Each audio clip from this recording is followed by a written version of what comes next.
All right, peace, boys. Peace to everybody that's here. I want to say Islam and welcome to another episode of Sheik Conversations. I'm here live with my brother Sheik Clement.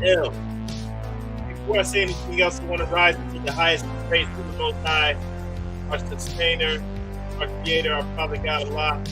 In the high honors to our divine prophet, Noble to Ali, and honors to all true and divine prophets. Also, I extend honors to the forerunner of our Garvey, and honors to all 8 of the faithful boards, make up the grand body of the Moorish divine master movement. I extend honors to the Moorish leadership past and present, including our Supreme Grand Chief for the King of Umar Bey. And I extend honors to all the faithful out there. Not only the faithful Moorish American Muslims, but to all light bringers watching right now. Peace. Now, tonight we are looking at something that sits at the intersection of prophecy, politics, and human destiny. Reports have surfaced claiming that soldiers have been told that they are fighting in a war, Armageddon. They're in a holy battle, and Donald Trump is right at the center. They're saying that this ultimate battle is described in religious texts, and Trump is out jumped off. At the same time, looking at the Doomsday Clock, you have scientists, global scientists, monitoring the risk or warning humanity that we may be approaching this moment of unprecedented danger, and we see that the Doomsday Clock is now closer to midnight than ever before. But tonight, what we want to do is we want to take a step back and ask a deeper question. We're not here to incite fear, to have you worried and stressed. We're not here to still proclaim. We're not here to push any agenda. We're taking a step back and looking at this from a Moorish perspective. Are we actually witnessing prophecy unfolding before our eyes? Or are we witnessing the consequences of humanity ignoring the divine laws of balance, wisdom, and self-knowledge? So from a Moorish perspective, these questions deserve thoughtful reflection. That's what's going to happen today. Let's build.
Here we are. We are live. Once again, it's your brother, Lloyd Douglas, also here with brother D. Clement L. We're speaking on current issues, things that are affecting people all over the world, specifically those here in America, but this is worldwide. And going to be bringing some things up on the screen to share. But yeah, before we really just jump in and get things started, brother, how you doing today, brother? Islam, first and foremost, I'm risen giving all praise to Allah. Highest honors to his prophet, Noble Ali. Highest honors to all divinely sent, divinely led prophets. Highest honors to forerunner to the prophet, Marcus Mosiah Garvey. Highest honors to our Supreme Grand Sheik, King Umar Bey, all of his staff and officials up in Mecca.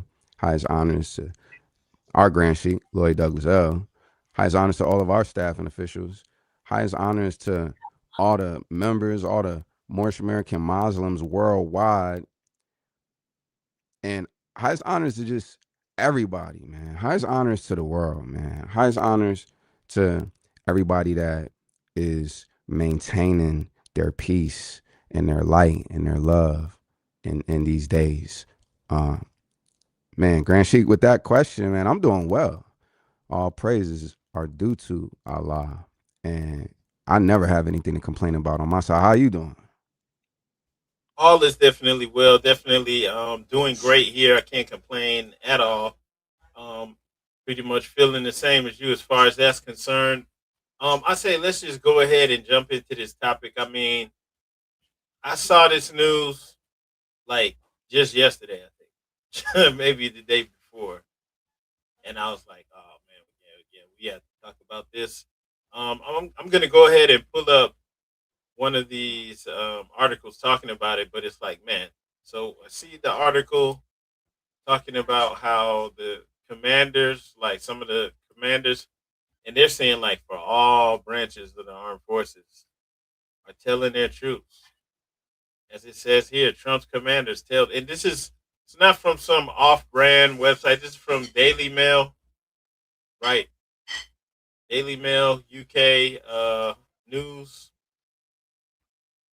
and so it's saying Trump's commanders tell troops to prepare for Jesus' return and issues chilling Armageddon prophecy. And to add just some context to this, I'm just going to read a little bit.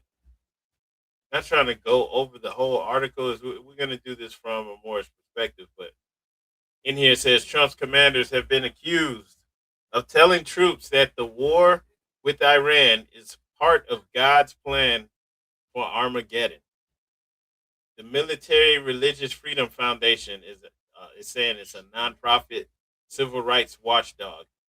It said it has received 110 complaints from troops since the war broke out on Saturday.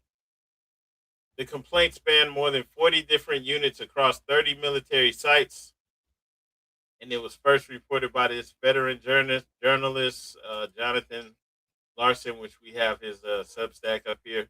But they're saying that a non-commissioned officer wrote to this watchdog group that his combat unit commander had claimed Trump was anointed by Jesus to signal the fire in Iran to cause Armageddon and mark his return to Earth.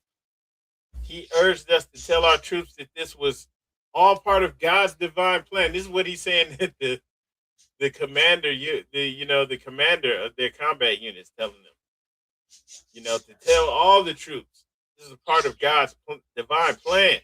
And he specifically referenced numerous citations out of the book of Revelation referring to Armageddon and the imminent return of Jesus Christ. And it's saying that this non-commissioned officer wanted to remain anonymous and was writing on behalf of 15 others, including 11 Christians, a Muslim, and a Jew. Right. These are troops that are currently outside the Iran theater but on ready support status, meaning they could be deployed at any time. And then it's saying that the officer said that their commander's comments destroy morale and unit cohesion. Everybody don't believe in this stuff. Everybody don't think that Trump's divinely appointed by, God, Jesus, to pull this off. So they're saying it's a violations of the oath we were sworn to support the Constitution. A White House official denied that commanders were given orders based on end time scriptures, adding that the war had three aims: destroy Iran's missiles, munitions industry, and navy. And they have some paintings in here. Some pictures, images. You probably, I'm sure people watching have seen this image before, where you had all the Asiatic leaders and Asiatic preachers in there laying hands on President Trump. This image, particular one's a little older. It's from February 2020. They have Pete Hegseth. He's the commander. That's the the secretary of the, I guess it's Department of War now, and it just goes on. The Pentagon did not provide any comments. They're like, we're not answering that. They said the Defense Secretary Pete Hegseth, a born again Christian, hosts monthly prayer meetings at the Pentagon and attends a weekly Bible study at the White House led by a preacher who argues that God blesses those who support Israel. Trump's longtime spiritual advisor has made similar claims for decades. She's the one that's in this video. I mean, this picture. The lady with the blonde hair, I believe that's her, right? With all the Asiatic leaders, as they say in this photo. And like, she tells people this. She don't even hide from it. She's like, Trump's appointed by God to, bring about this time that we in. And then they're saying Pastor John Hagee, who visited the White House multiple times during Trump's first term, told his congregation on Sunday that the war with Iran signaled we are nearing the end times. He said, Pastor John Hagee, prophetically, we are right on cue. Sirens are wailing and prophecies written thousands of years ago are stepping onto the world stage. U.S. Ambassador to Israel Mike Huckabee claimed that Trump would receive a message from God shortly before the strikes on Iran in June. This is from the U.S. Ambassador to Israel. He said, I believe you will hear from heaven, and that voice is far more important than mine or anyone else's. He wrote to Trump, you did not seek this moment sought you. Okay? So this is what's going on in the world. There's more. I'm not going to read like all of this, but I will make sure the links are in the description if you want to go through and read the stuff. So all this stuff's going on. And even though the White House and the Pentagon's not commenting on these claims that the commander troops are trying to rile up the soldiers by telling them that this is the end times. Y'all gonna get in there once the destruction starts in Israel, then the rapture starts. Pushing all of this this narrative, I guess you could say, pushing this narrative, and that Trump was chosen by God to do this, and word is starting to get out. Everybody's not just being quiet about it, just to continue a little bit more. Matter of fact, before I say anything else, brother, is there anything you want to say on that? Just going back to that article. Islam. I'm just I'd say nay. I yield. All right, Islam, brother, and I understand, brother. So moving on, just to add some more context to this. Now, this is the person who originally put this information out there, saying he's a Jonathan Larson. He's a veteran journalist and TV news producer. And so on his Substack, like his independent, I guess you could say, journalism, he's putting out these articles. U.S. troops were told Iran wars for Armageddon, return of Jesus. Giving a little more detail to the stuff. This is the message, similar message that the commanders are giving out. And he's got word from more than 30 different installations in every branch of military that the soldiers, they're not all going along with it. So some of them are reaching out to the media to try to get this message out. This is what's being disseminated. Okay. And I'm not knocking it. But we have to be careful of this because you'll even hear Moorish pushing this. Same narrative. No Moorish perspective to it. No Moorish science or anything, because if you ask me, Moorish science is it's a philosophy, it's a way of looking at the world. And getting that main description for Moorish science from Sheik Edward Zell out of Baltimore. Shout out to him. It made a lot of sense to me. It's a philosophy. It's a way of looking at the world. The prophet gave us our own philosophy and perspective, which was needed because at the time, all we had was what was given to us. Because, our history and culture have been destroyed or hidden. So going back to this message, and we're looking at this from a Moorish perspective. This is the defense secretary And I thought it was the Department of War now, but I guess they're still calling it Defense. Pete Hegseth. He's at the Fellowship Foundation's February 5th, 2026 prayer breakfast. He falsely claimed that America was founded as a Christian nation. All right. A combat unit commander told non commissioned officers at a briefing Monday that the Iran war is a part of God's plan and that President Donald Trump was anointed by Jesus to light the signal fire in Iran to cause Armageddon and mark his return to Earth, according to a complaint by a non commissioned officer. And I want to go ahead and start just looking at this from a Moorish perspective now. When we're speaking about um, prophecy and things of that nature, I'm just reading what it says here. I'm not saying that I believe this, definitely not saying that we teach this within the Moorish Science Temple of America, because one of the things that I will point out is that when they're saying prophecies are coming to pass, and especially they're doing all of this physical work to make it come to pass, it's not just happening by chance because this is what God ordained. These prophecies are coming from the scriptures, and the scriptures are the script that the Romans must go off of. This is the script that they must play off of. So any plays for world power, dominance, anything that they're doing, the script that they're going to be using to play out their agenda will be from the scriptures, which the scriptures for the Romans would be the Holy Roman Catholic Church. That would be the Bible. All right. So it's not like, oh, this God ordained this 3,000 years ago, 2,000. No, that's the script. So they're going to use every resource that they have, almost unlimited resources, to make it happen. And so that's why you will have all these commanders allegedly telling these troops that allegedly Donald Trump was appointed by Jesus to kick off the Armageddon, right? This is all alleged. I don't know. I'm not there. I'm not hearing this stuff. I'm just, going off of what is being reported allegedly. So they're saying this stuff to help to make it happen, to push the script, to push the narrative. Okay, take demystifying this. Right.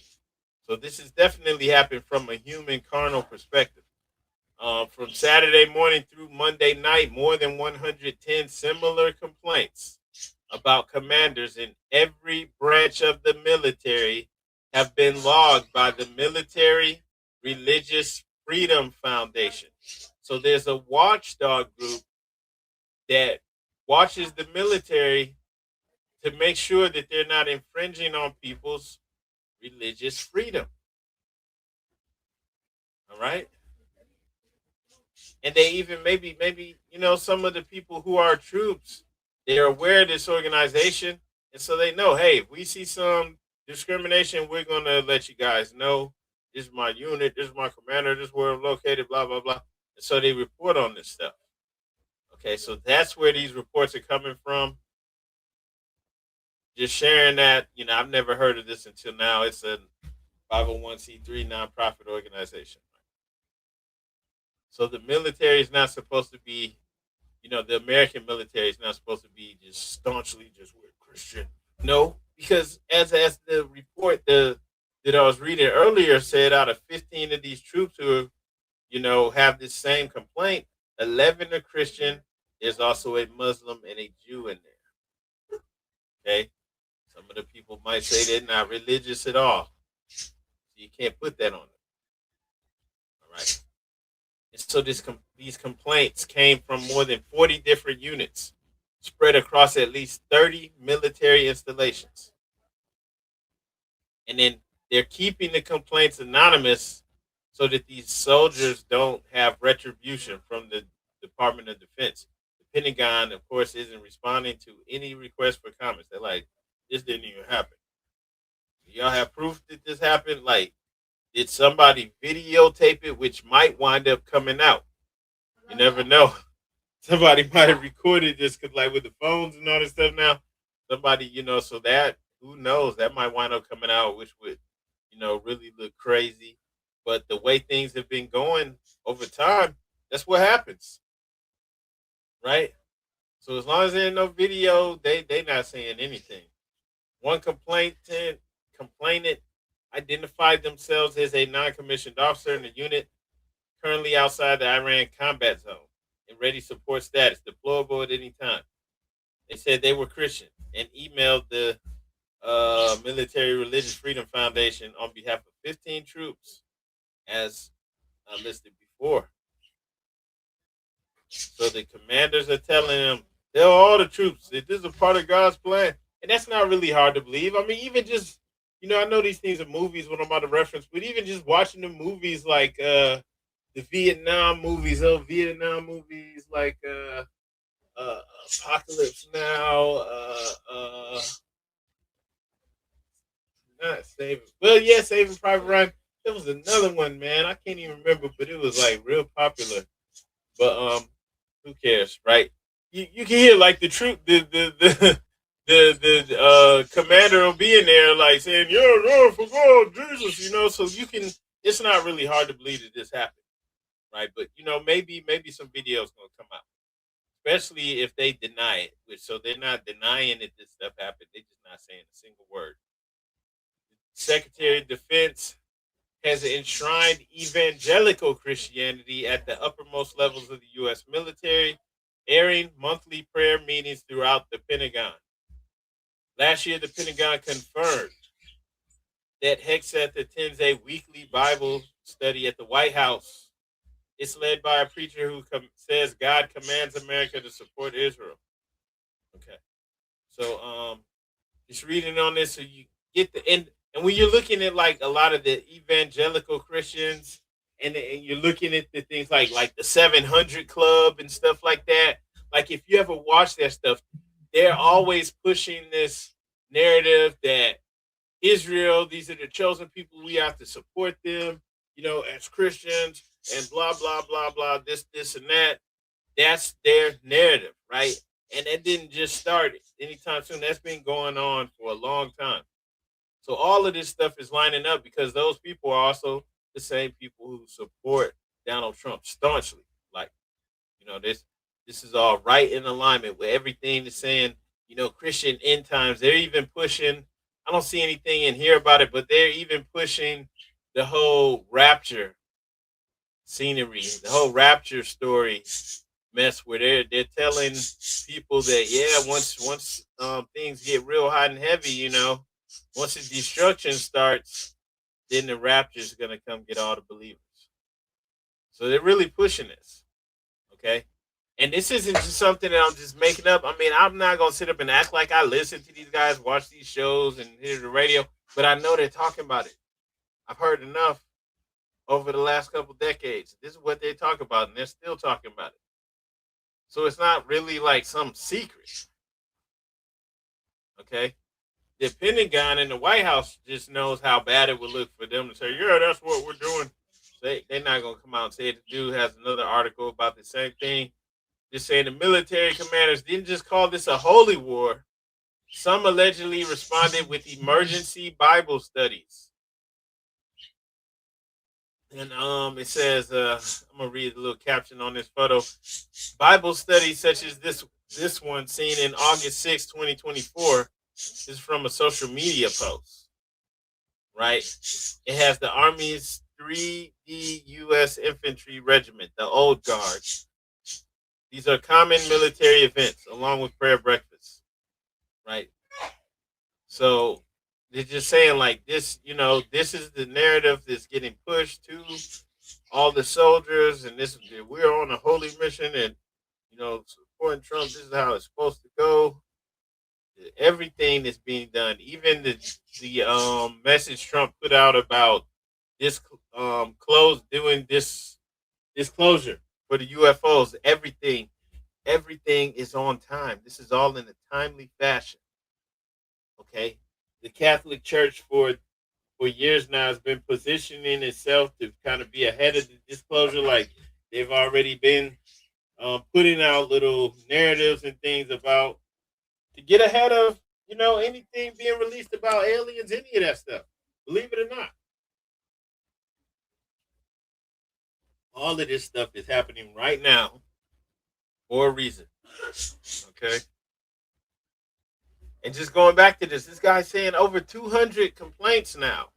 The Military Religious Freedom Foundation has received about commanders sharing these views, these Christian views with the Armageddon being jumped off by President Trump, and that he's ordained by Jesus to do this. Okay? So this is really what's going on.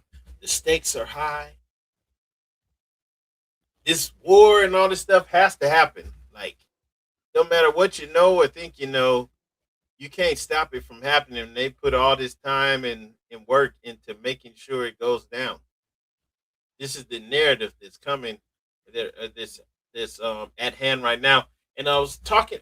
We mentioned the Doomsday Clock too there in the description. You can go check out the links for this. It's in there.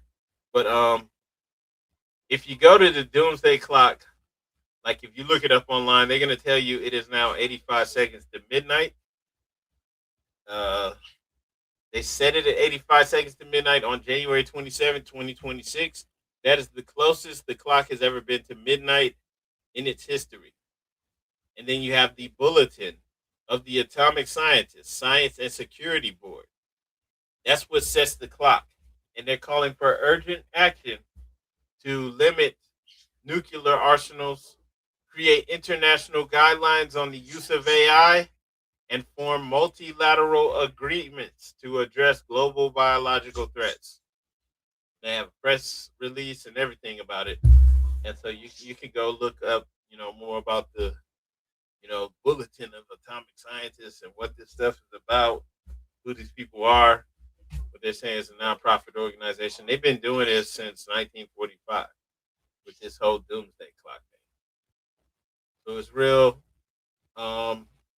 They're acting like it's going down, and I know I just said a whole lot, so I want to yield the floor to you, brother. Get your thoughts on Islam.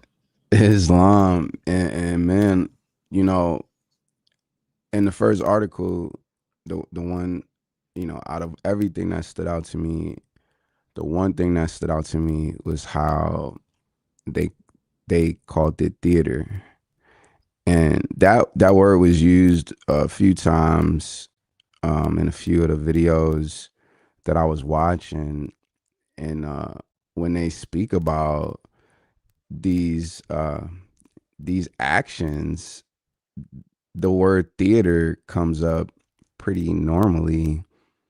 And when I thought about that, theater and how they relate it to what we experience, I went back to one of the first uh well, I would say in the first few podcast episodes that we did, I had mentioned uh Neptune and Aries as an astrological aspect that was happening. And I said that the last time Neptune was in Aries was in, like, basically, like, Neptune went into Aries, and then the next day the Civil War started. And I was saying, like, Neptune is in Aries, and then Saturn is about to go into Aries in conjunct with Neptune. And then we had an eclipse, and then we was about to have another eclipse. And all of this happened in between the two eclipses. The the the uh the I would say the physical action, what we seeing even though there was so many things that was happening behind the scenes, behind the curtains up to Saturday, you know, because, low key, I have been actually keeping up with everything that's going on, from multiple news sources internationally mostly. And it's like if people would say it's on time, I think that, with me knowing that Neptune is in Aries and that the last time this happened, the Civil War started and a bunch of people started fighting for what they thought was a noble cause, which was actually the language that was used. Um, I think that is pretty, cycles repeat, man. And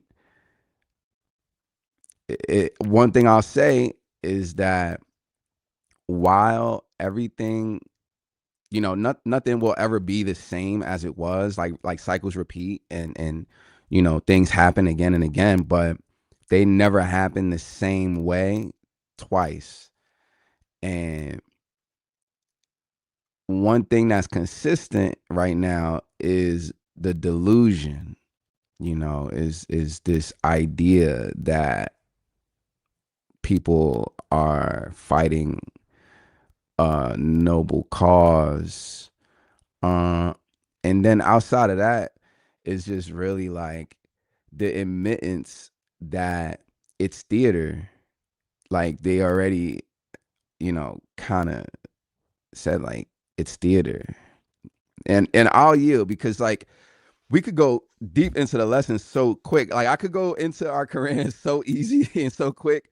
Like, well, it's an illusion. Like, So I'll yield, Grand Sheik. Islam, yeah, definitely. We're gonna go into the Quran, and I just wanted to comment on what you're saying. Speaking about the stars aligning with the events or the theater that we see playing out, and you can't tell the average person that. Like you got somebody as a soldier from North Carolina, South Carolina, wherever they from. You can't tell them, well, everything's lining up. Aries and like Mars. The god of war. We can't. We It's time for us to do this. This is where it's going to be successful if we pull it off now. No, you just tell them, oh, it says right here in Revelations. You know, this is what it says in the Bible. Islam. Jesus is coming back. And Hey, that's what makes it a delusion. yeah, yeah. And so you just serve this up to the people, and hey, this has been the program. For the Roman nations, they took on these scriptures and called it the Bible, and this is going to be our state religion, and this is what we're going to work, and then we're going to go and force the Saracens to take this on too. So everywhere they go, a lot of people are on this program, regardless of what their ethnic background at this point in time is. Spread that across the world. So this is the program. This is the script, and it's the easiest way to explain it, right? But like you were saying, we have our own religion, so we're not under someone else's perspective, and we're not limited to what they say or teach or tell. We don't have to even tell that story if we don't want to, because we have our own. And so, like you were saying, we could go into the Quran, and when we speak about the Quran, even though we do hold the Holy Quran of Mecca as the revealed word of Allah, we have a Quran, the Holy Quran of the Moorish Science Temple of America, which was revealed to us by our American prophet. And when we go to this, you mentioned this. You said that key word. I think it was a key word when you mentioned cycles. Islam. And when we go into our Holy Quran of the Moorish Science Temple of America in chapter 2, we have some divine wisdom that is revealed to us. You see at the very top, it says divine instructions. This is an important key, especially for those of you who have never been in a meeting of the Moorish Science Temple of America. You're unaware of this stuff, especially those of you who are looking into your own Moorish lineage. You don't need to leave the temple out. So, with our divine instructions in chapter 2, we have some divine wisdom being revealed to us about how we measure time by cycle ages. It goes even further than this, but I just want to stop right there. Who is this we? Because this is wisdom that is being revealed to, in this chapter, symbolically, this is being revealed to Mary and Elizabeth, the mothers of um, um, Jesus and John the Baptist, right? And this wisdom is being revealed to them of how the ancient, maybe you could say the wisdom keepers or the ancient of ancients would have done things. Our ancestors, we measured time by cycle ages, and at the gate to every age, we deem a milestone in the journey of the race. So we don't just look at time just in this linear thing. Oh, you are the past, you are the present. No, we know that things go in cycles. So with what you were bringing up before, speaking about the positioning of the stars or the different houses that we're passing through at different points in time, this is one of the ways that we could have and would be able to measure time and cycle ages by seeing, okay, this means that we are at this step in the cycle, right? Even just by looking up at the stars and charting and seeing where we're moving, and also knowing that this affects the energy on the entire planet, right? So, on one hand, we're measuring the literal cycle that our star system is going through as it moves through the heavens, but then we're also measuring the cycle of time that repeats itself. With different people, new humans, but it's a same similar energy that's coming through. And so when we have that broadened perspective or widened perspective, we're able to better understand what we're going through, what's going on. It gives us a wisdom that transcends our own age. You may be a young person, you may be 20, you may not really have any life experience. You may not have even left your parents' house yet, but you have a wisdom that transcends your own physical age because you know that we measure time by cycle ages. And so you're not getting caught up in the same thing that the masses are getting caught up in because you understand, oh, this is the time for them to jump off the war.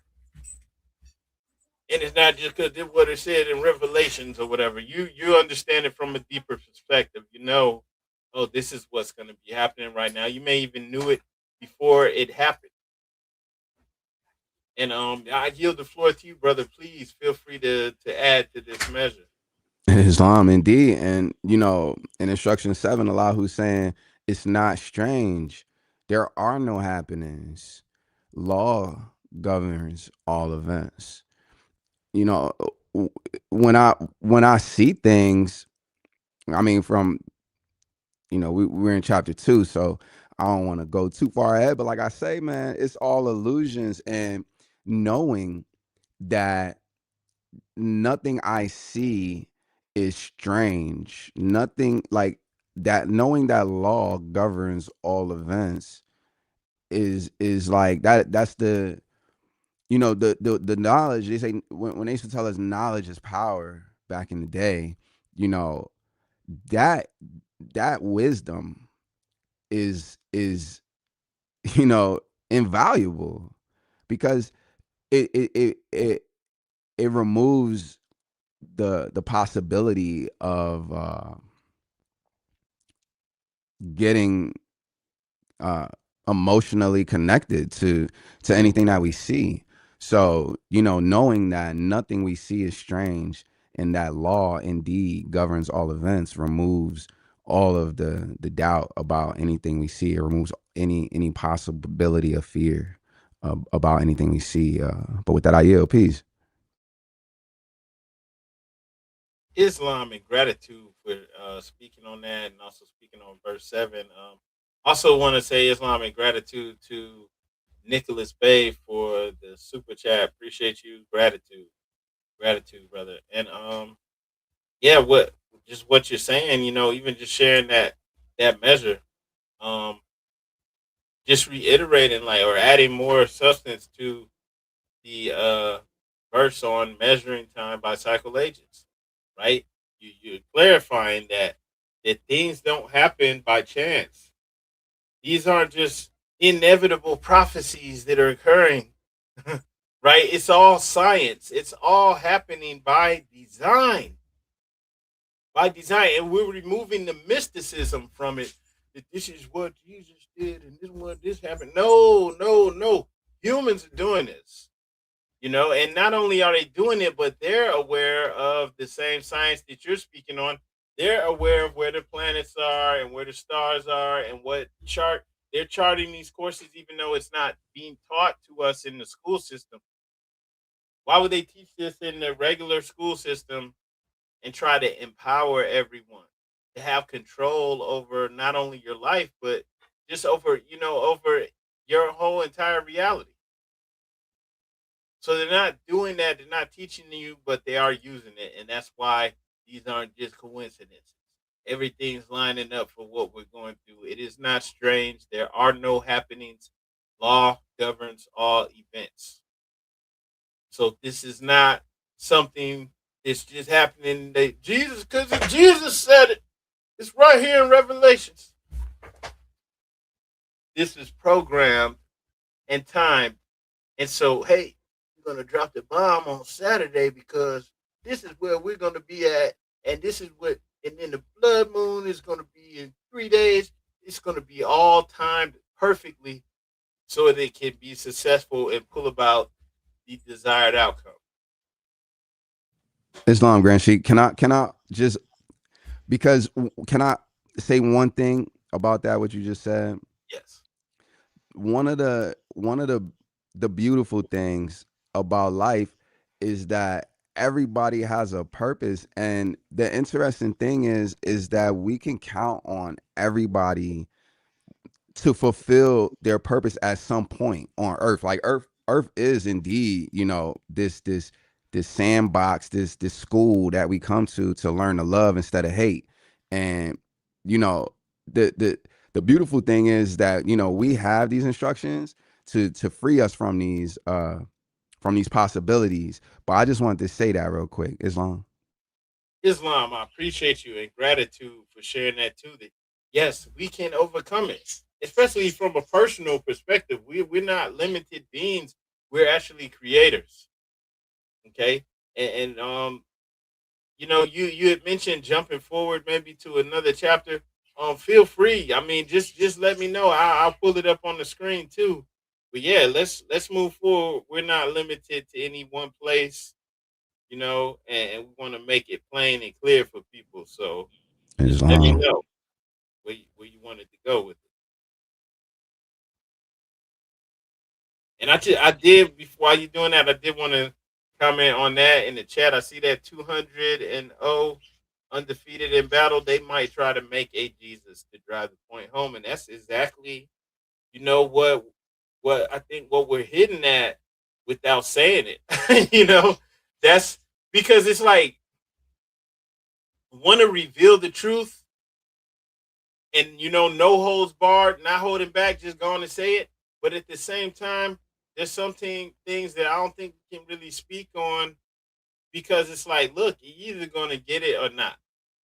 If we're, with like telling you, look, this is all programmed, this is by design, this isn't just happening by chance.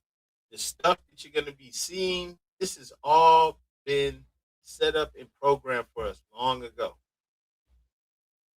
And so if you want to go along with it, go right on ahead. Maybe you're supposed to be getting destroyed. All right.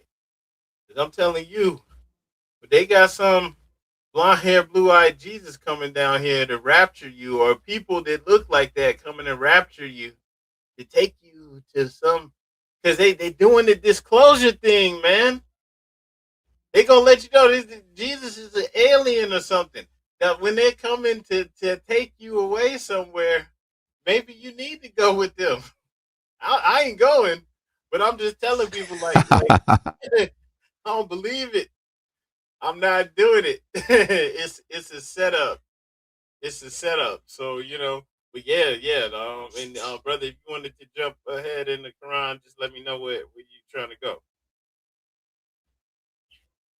Islam. I was just looking at chapter 7, the friendship of Jesus and Lamas. Jesus explains to Lamas the meaning of truth,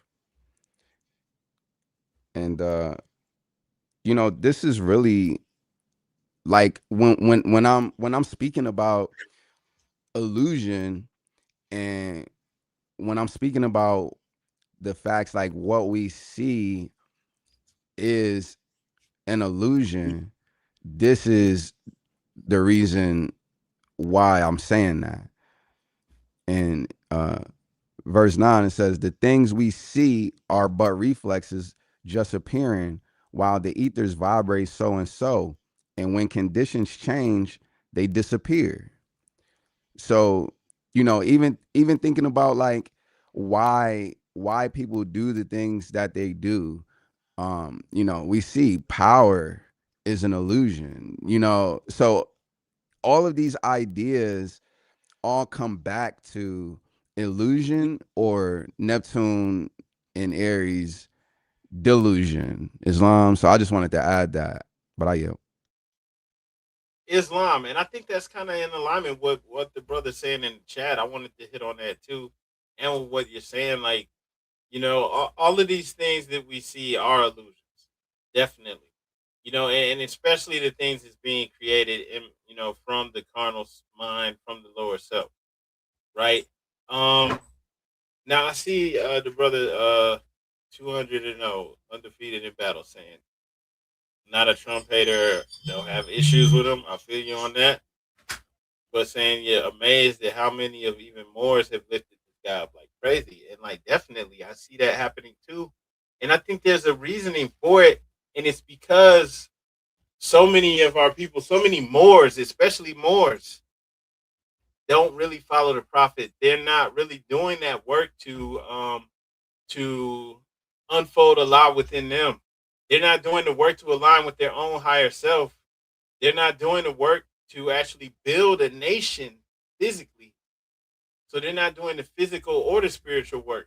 And so they're looking for a savior, just like everybody else. And so it's like, hey, Trump is doing some stuff now. I mean, like, against the Fed, the Federal Reserve, and some other things. It's like, hey, that benefit all of us. But I'm still not gonna be, going around acting like this guy's ordained by Jesus and all that stuff. But the thing is, though, a lot of these people, these Moors, they're not doing any work at all. So they just jumping on the train. And I mean, when I say jump on the train, I mean some of them are so far gone they will even jump on this train. So that when they bring this manufactured Messiah to you or Messiahs, because it's something I'm just gonna touch on this real briefly. I don't want to be too far out there or lose too many people with it, but I'm gonna hit on this just real brief. I'm gonna keep it as simple as I can. Right. So some of the people, even the Moors, are so far gone that when they hit you with these folks, they gonna go right along with it. Okay, these are gonna be the saviors, and they gonna be coming for the folks.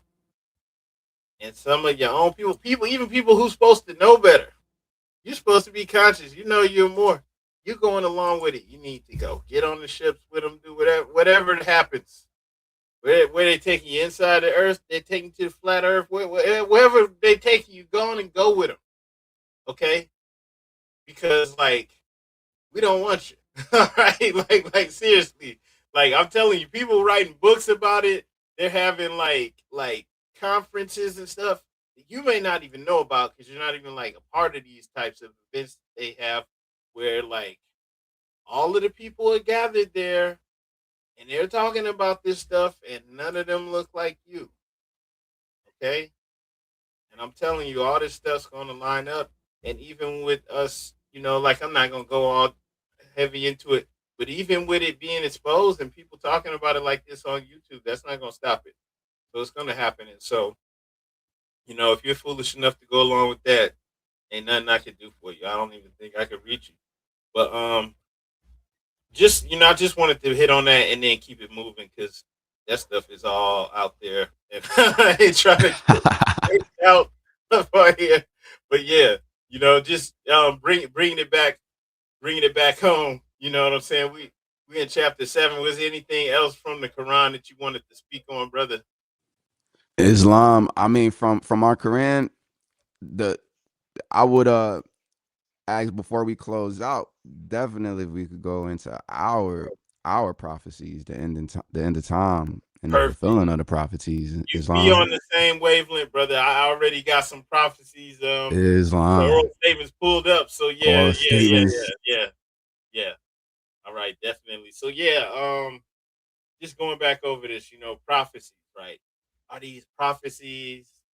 Are these inevitable prophecies? I think from I'm not that I think, but just coming from a Moorish perspective, no, these aren't inevitable. All events are governed by law, and these things that we're seeing be played out are being the hand is being forced. It's being pushed from a very human carnal perspective, from humans. They're pushing their script. They're pushing their scriptures. So it's definitely not some inevitable thing, right? These are things that are being done. They're conditional. They're based on human um actions and outcomes. And just moving forward, I think definitely this is psychological warfare because these things that are being carried out, they're pushing once again a narrative, a Christian narrative is being forced on everyone, right? So what if you Buddhist? None of this stuff's supposed to affect you. They're pushing stuff because they're also using real weapons and speaking about using nukes and stuff like that. They can affect all life on Earth. You know, so it's a big deal. And I mean it's wild. But this is what's being pushed and forced on the world, the whole entire world, right? So just looking at that, like we spoke on the Doomsday Clock too, and how it's closest to midnight according to them than it's ever been since they created it in 1945. So once again, that's also psychological warfare because they, even though they say it's ran by some panel of scientists, I mean, let's go and look up some of these scientists. Who are these people? That's all psychological warfare. Even telling people this, putting this in their minds, is a form of psychological warfare because you're using the major media to get this message out. This is what time it is. This is what's going to happen. So you're actually pushing the narrative. You this is propaganda. Get that message across. I was trying to find that link. I'll just pull that up. I see the brother in the chat said facts. The mind is all is mind. So even when you're promoting a message and putting it in the media, that's influencing the mind. This is helping it to come to pass in the physical because you have people thinking on that level. And especially when they're getting people to work from fear, because fear is a powerful emotion. And it's being weaponized. So your own fear then is being weaponized against you, right? To bring about a desired reality by some, by a few people. These people probably represent less than 1% of humanity, but this is the desired outcome, right? So pushing for this, it because just you know from a common sense perspective, it makes no sense to even use nuclear weapons, especially on a whole on another nation. Like you're gonna be killing all types of innocent people. You know, all the fallout and stuff that comes from using it. Why would it even be an option, right? So just the fact that it is an option lets you know that this is what somebody wants to happen. They're pushing for it. They're pushing for it. And I was saying, like, who are these atomic scientists who are part of this? You know, they have a picture of Albert Einstein, Robert Oppenheimer. Anybody see that Oppenheimer movie? Right. So these like these are the type of people who are on the governing board. Who are these folks? John Macklin. I bet you if we look these people up, we'll see that hey, oh, this is who they're aligned with. Oh, okay, so this is why they're pushing this narrative too. This isn't some pure, thing where the people are all innocent and we want to do what's best. We want to warn humanity. No, you want to push the narrative, and the narrative is Armageddon. Whether they like Trump or not, Trump is ordained by Jesus to bring this about. All right. So all of this is by design. This isn't like to single out these people either. It's just that hey, we don't look at it like that. We don't believe and just buy in to whatever we're being told. We can't. We have to think outside the box. If we're not doing it, who is? The people who are telling us about these blonde hair, blue eyed Pleiadians, like who's thinking outside the box if we're not doing it? I'm telling you, you can't trust that narrative. That's insane. But I mean, there's so much of this going on, and yeah, I see what you're saying. Your own people will think that you're crazy, right? But it's like that across the board. It's not just with our people. It's just like that across the board. You just happen to be talking to some Europeans that were enlightened, thinking outside the boxes. For the most part, if you're not going along with the mainstream program, you are crazy, right? But yeah, I did just want I wanted to speak on that. Before we go any further, though, I wanted to speak on. Well, you know what? In closing, I want us to focus on the Moorish perspective, right? Now, before we go into like because we have our own prophecies, right? Before we go into that, I want to speak about just from a Moorish perspective. We have a concept or our own concepts. We have divine law, and we know that humanity rises or falls depending on whether or not we're living in harmony with divine principles. Plain and simple. And as we said earlier, we measure time in cycle ages. So even if we were to fall, which we have fallen, we fell, you know, I would say a couple years ago, a couple thousand years ago. But just saying that, when we fall, it's not just some coincidence, right? It's because we got out of harmony with our divine principles and we fell. And that was actually a part of the cycle. There was a time for us to go back to sleep or whatever we were going through. It was something that was measured and something that actually could have been foretold even by law, by being able to interpret the cycles and the times that we're going through. Right?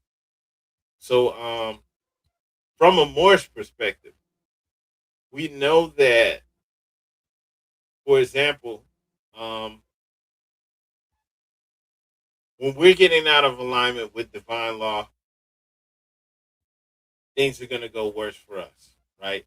So we have to know ourselves. This is one of the first commands, actually, know thyself in the Holy Quran of the Moorish Science Temple of America, right?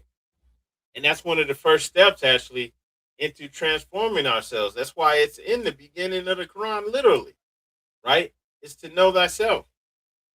When we go into chapter 36, which I'm trying to pull up here on the screen too. So when we go into chapter 36, we have holy instruction from the prophet, know thyself. All right. And in here, it's teaching us that humanity suffers when it forgets its true identity and divine origin. So a person individually who does not know themselves, right, they're subject to all these outside influences, outside control, all of these things just by not knowing themselves. But then for humanity as a whole, or even just a group of people do it, it takes us all away from our origin, and we all suffer to some degree, right? So restoring this knowledge of ourselves, and our true knowledge of self isn't just limited to the fact that, hey, we're not Negroes, we're not just the descendants of enslaved Africans, we're actually Moors. That's good, that's great, yay, but that's only a small part of it. The real truth is that you are not the soul, you're not the body, you're not even the soul. You're actually spirit and one with your creator. You're one with Allah. That's the true knowledge. That's the real know thyself that's in here. And in understanding this, it doesn't matter what anyone is telling us, teaching us, what they're trying to push on us. Just whoever's saying they're appointed by Jesus, it doesn't matter what. It don't matter what your title is, the Pope, right? What, it doesn't matter. You're nothing, because you're pushing some agenda. And I know myself, I know I'm connected to the creator, right? And so that true knowledge of who you are, what you actually are, is what frees you and makes it where you cannot be, destroyed, where you cannot be manipulated and controlled. So it's that knowledge that, that's actually the power that begins you on the path to restoring your true nature, right? We're part of the divine creation. We're one with the divine creation. And in that, we have a higher purpose now. So now, no matter what purpose they've given you, going back to chapter 1, no matter what purpose they're giving you or telling you that is acceptable, you have a higher purpose. And that's not just for you or me or just for some leader with some title. It's for each and every one of us, is to actually fully realize who we are, to the point that we overcome our own lower self and fully become the strength of Allah made manifest. And this is the task for all of us. And this is why in the Holy Quran of Mecca, when it's telling the angels, it's announcing to the angels in Surah 2 Ayat 30 that man is Allah's Khalifa, Allah's vice regent on earth, and that you must bow down to him. This is why it's saying that.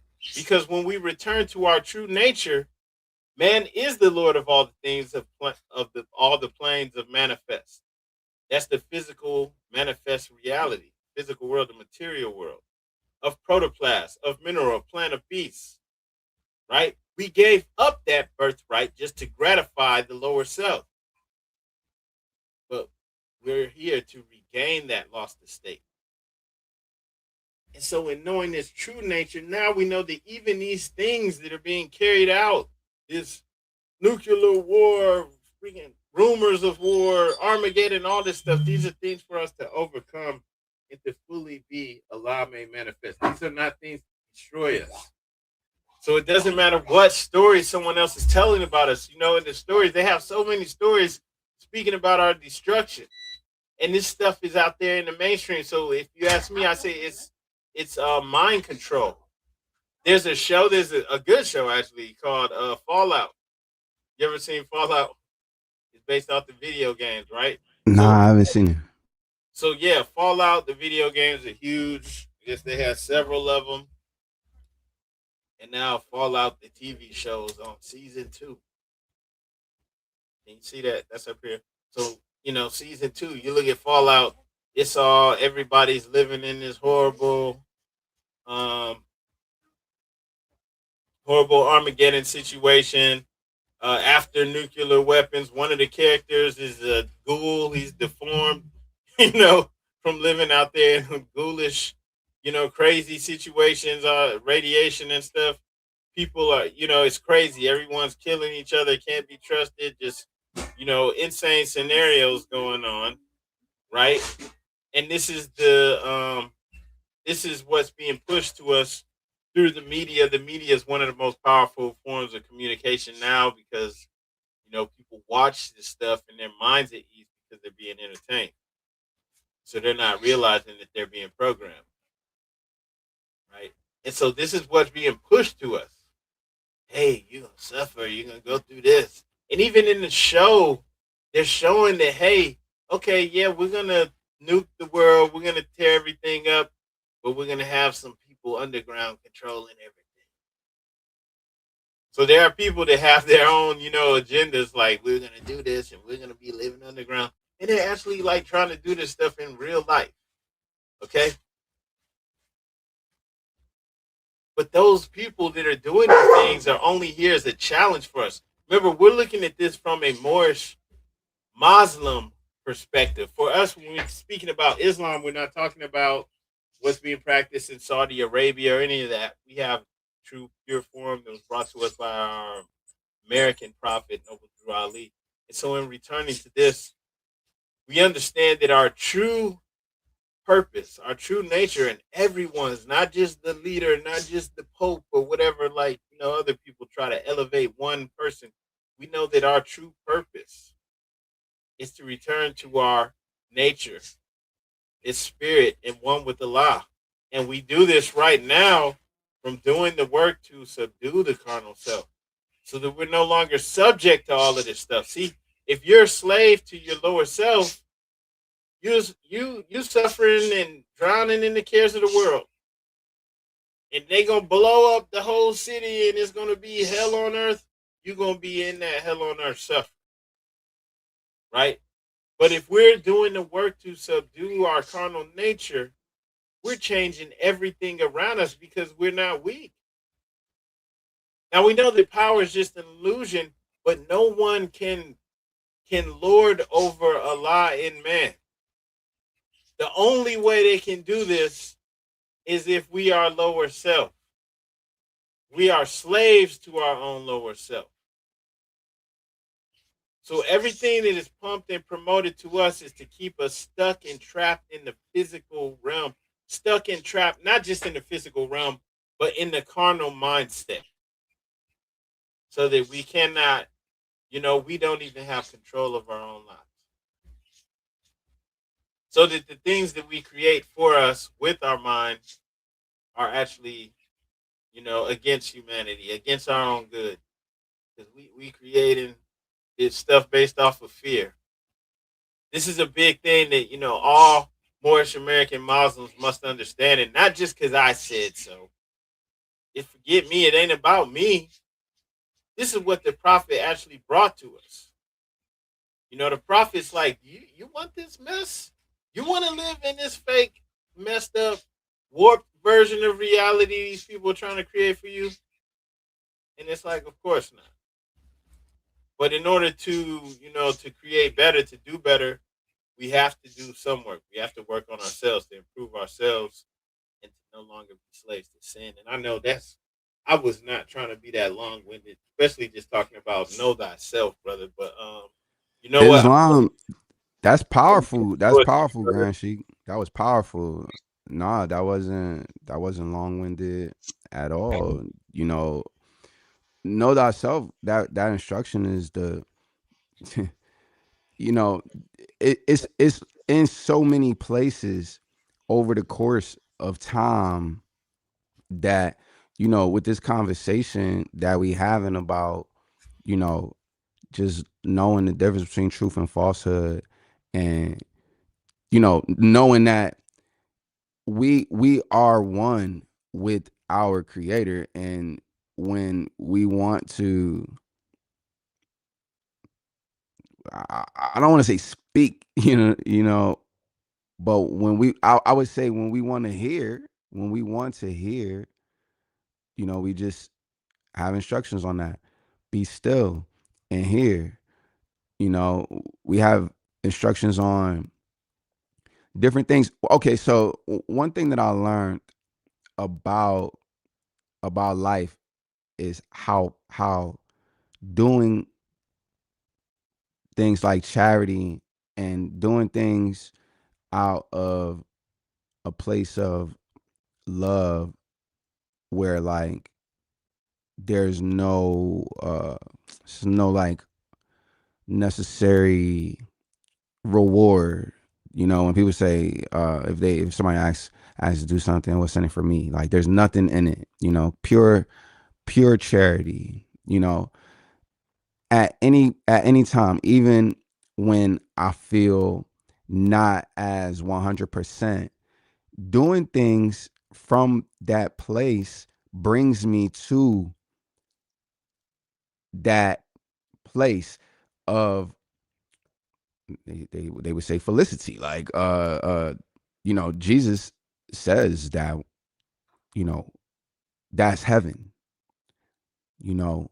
So when I'm thinking about, you know, conveying these messages, being the light, and all of these things, those are the thoughts that come to my mind. But with that, I yield. Peace. Islam, brother, definitely. And um, like just doing things for people for the right reason, it just feels good. And the reason why I would say is probably it's just because it's natural. It's aligning with our true self. It actually feels good to help people and to do right. Um, when we're not doing that, when we're just accumulating things, just getting stuff because I'm supposed to get this, I'm supposed to get the new car, whatever it is, you're never satisfied. You always got to get something else because it's not really satisfying. It's not really, in alignment with who we truly are. And I see the question in the chat saying or asking, are our minds moving to the fourth and fifth dimensions and the body remains in 3D?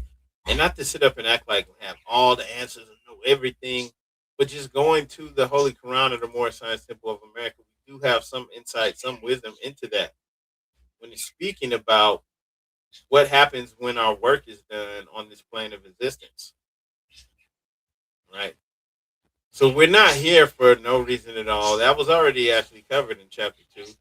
Speaking about in verse 7, how law governs all events.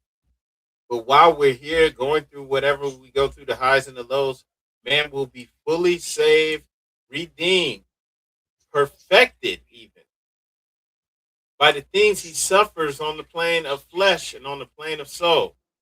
So even on the higher plane of existence in the plane of soul, we're still going through things, but it's all perfecting us. It's helping us to unfold Allah within us, the highest version of ourselves.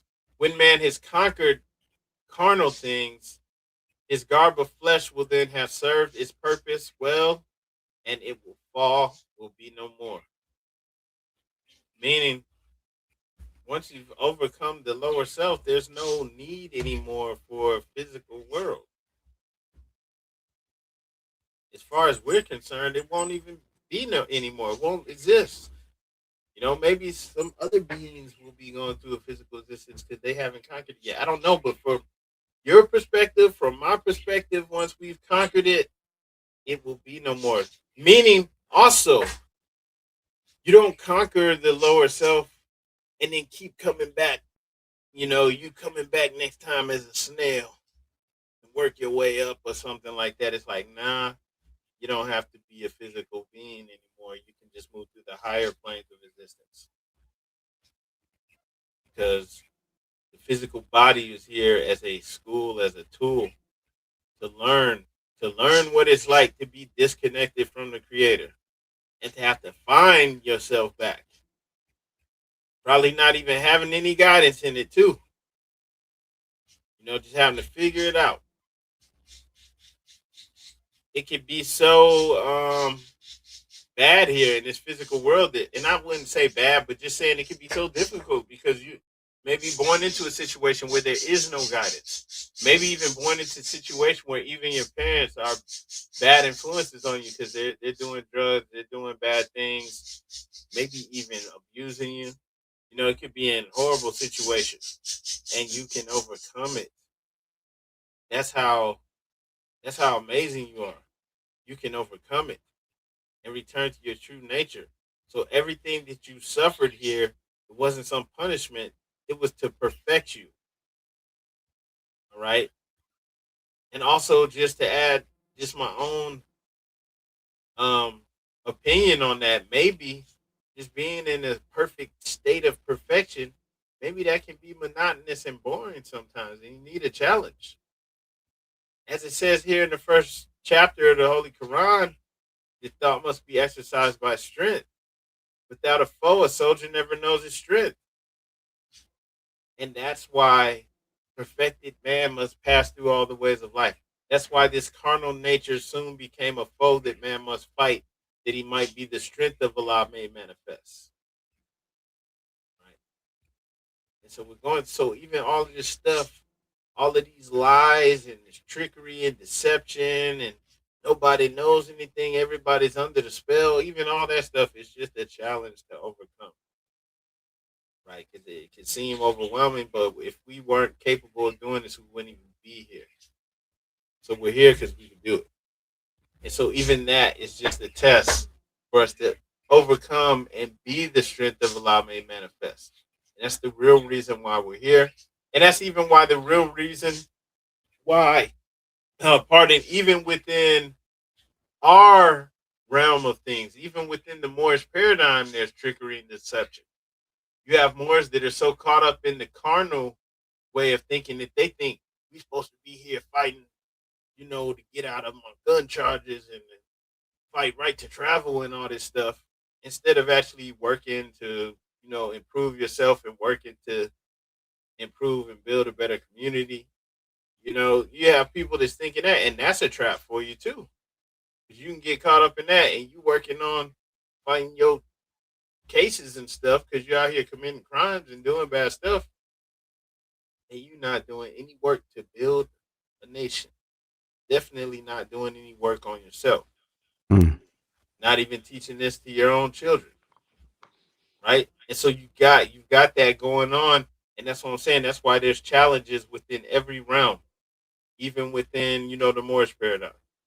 There's rabbit holes that people can fall down, and they won't even get out of it in this lifetime.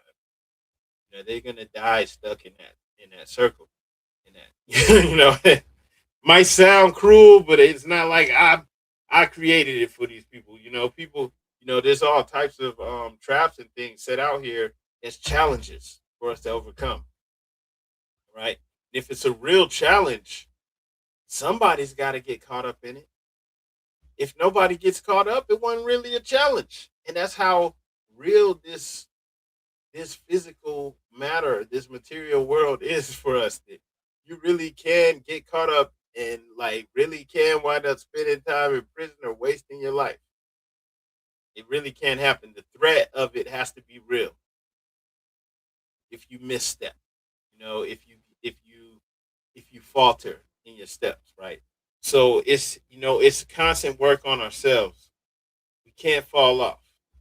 You have to keep your head on a swivel. You have to keep moving in the right direction. You have to become the light for real. And that's what I love about the prophet's lessons, the prophet's divine instructions. I'm going to say divine instructions because that's what it says at the top of each other page in the Holy Quran. They can keep you from faltering, from getting caught up. I'm not going to name any names, but I was just looking at something earlier today where there was a guy who managed to, I would say, infiltrate the temple and obtain a position, as a leader. But he's actually like pushing that quasi sovereign paperwork mess. Let me say this without naming names because I'm not trying to put people on blast, but the situation in and of itself is ungodly because it goes against our prophet noble through Ali. And so I'm mentioning it because you have people that may from their perspective may have honest intent, like this is what they think they're supposed to be doing, but if they're not following these divine instructions, it could go south, so far south. Because the one that I was speaking about in particular was selling paperwork to people and charging Asiatics, Moors who are, searching, wanting to proclaim their nationality, and they're all, happy, and then they got this person charging them hundreds or thousands of dollars for this stuff, and it's just that bogus. It's crap, man. I mean, pardon my language, but you could find that stuff online for free, and this dude charging people for it, which in and of itself, that's horrible. That's despicable. Goes against the prophet, but also the ideals that they're pushing. It's all anti-law, anti-government, and all of those things go against the prophet. And when these people are saying this stuff, there's nothing I can talk to them or tell them. But it's like, you must, for people who espouse this stuff, especially they're espousing the right to travel, and it's like, what state are you in?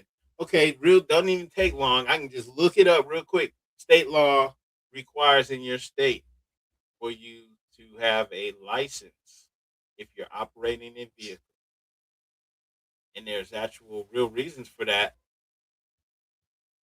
But if you really were against it, there's actual ways that you could go about getting that change. But the thing is that our prophet said, and I'm saying this for a reason more, so stick with me. I'm not trying to, go sideways with it. Looking at the prophet Noble Drew Ali, these people must hate the prophet, because the prophet said things like, we're to teach those fundamental principles which are desired for our civilization, such as obedience to law, respect and loyalty to government, tolerance and unity. And I think these people must hate the prophet. They hate the prophet, which, to me, I guess I go hardcore with it, because to me that makes them evil. You're evil. You're despicable. You're wicked because you know better and you choose to do evil. And that's an actual quote from the prophet. So you can't flip it and try to go sideways with it. It's just like in the video, there's another, quote from the prophet, Moorish leaders' historical message to America, but just like the Moors that's out here publicly flying the flags in reverse of the order that our prophet had. And not to, I don't say this to, to disparage anyone. I only say this to keep it real and to be honest. Let me change the background up here. You see the way our prophet flew the flags. There's no other way. Now, if you want to say public and private, yeah, but why would I be talking about the private in the public? These people want to, and I'm not trying to get up on some soapbox or something or say anything. It's just that these people are despicable. There's no, hey, we can work together. If you're against the prophet, we can't. Now, I can see if somebody's like in the church or something like that, and they're like, I don't know about that prophet Noble Drew Ali. Yeah, okay, they're not against the prophet. They don't hate the prophet. They don't know. They don't know any better. Yes, we can still find ways to work together. We can build these programs for our community. Yes, but the Moors who know better and they refuse to follow the prophet, what do you call that? I mean, to me, that's a demon. That is a demon. We see in a picture with our prophet, and then we see the flags behind him. You see the flags that are flown. The prophet didn't go against, international protocol. This wasn't just something that's just the way it's done in the U.S. No, this is how it's done all over the world. The prophet isn't going to go against that. He didn't. He set us up to succeed. And so these Moors, these demons that go against that, they're trying to do the opposite of set us up to succeed. They're trying to set us up to fail. They're part of this Armageddon stuff. They might as well be pumping Trump hardcore, and I'm not knocking Trump at all. I'm just saying they might just jump on the train and then jump on your spaceship with the Pleiadian, blonde hair, blue eyed, and jump in. Whatever they're doing is garbage. All right, and I'm sorry, man. Morris. I'm sorry if it seems like I'm going off on something. I'm just seeing what the Moors are saying and doing, and it's like, come on, man. We stick with the prophet. The prophet set us up to succeed. Why are you so anti? against the laws and we're not American. What, are you crazy? Like, especially with all this ICE stuff, why would anybody be saying anything about not being a citizen of the United States of America? If anything, that proves that the prophet was right. I can show you so many examples of the prophet speaking on our citizenship, not in the Moorish Science Temple of America. Not saying that we don't have a nation, just saying he's speaking about us being citizens of the United States of America. And that's why the Moors were flying the American flag. And like with all that stuff that happened with ICE, like it's like it proved the prophet was right and that these Moorish demons were wrong. And I only call them Moorish because that's what they call themselves. Because to me, they're not really Moors. They're unconscious Asiatics that are pretending to be Moors. They're demons, right? But they were against the prophet then, and even nearly 100 years later, they're still against the prophet, even though all of their tricks and deceptions don't work. It's ridiculous. They're actually building holding camps and taking over warehouses and stuff to put people in because ICE is still out here grabbing folks. And it's like, why? You still got some fools that are claiming this stuff. You know, it's just insane. I'm not trying to get all off topic, but I think it still aligns with the prophet. I mean, by following these divine laws that the prophet set up for us. And real quick, just wanted to give a shout out to Moore's Uplifting Humanity. Appreciate you, much respect, gratitude to you for the super chat. But living according to divine law, which it actually teaches us to do in chapter 19 in the Holy Quran of the Moorish Science Temple of America. I mean, it shows us what happens, how we can transform ourselves. But in order to do so, it's going to require some discipline. We're going to have moral awareness, but also our conduct has to be upright. And so there's so many Moors that when it gets down to it, not just Moors, people in general, but I'm speaking about Moors. So I'm gonna say so many Moors that are just like anarchists, they're just against it. They don't want to follow the prophet's law. They don't want to follow any law. So they're not trying to follow the state laws or whatever wherever they live, but they're not even trying to follow the prophet's law. And if you follow our prophet to a destiny that is neither uncertain nor unknown, you're abiding by your state laws. And you're not angry that the prophet said this movement is to teach obedience to law and respect for government. That doesn't bother you. I think that only bothers us when we suffer from inconstancy and instability, and it's inner, so we don't see it. You don't see it when you look in the mirror. Maybe you do if you're perceptive, but most don't.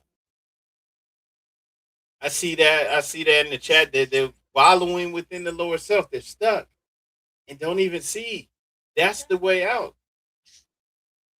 In chapter 40, it warns that when humanity becomes disconnected from divine guidance, it becomes unstable. And when it's unstable, it's easily influenced, it is fearful and destructive.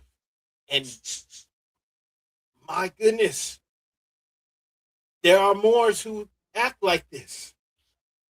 None of us should be easily influenced, fearful, or destructive.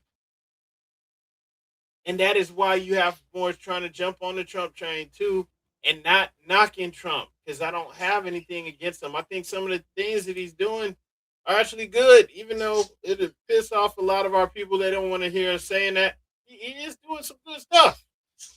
But that doesn't mean like I'm going all hardcore with this. He's ordained by Jesus to do all this stuff. Come on, man. Come on. It's like, look, when you're not doing this work on yourself, when you are disconnected from divine guidance, you are unstable. You are easily influenced, fearful, and destructive. You're unstable. If you're unstable and you're a man, that's hell on earth.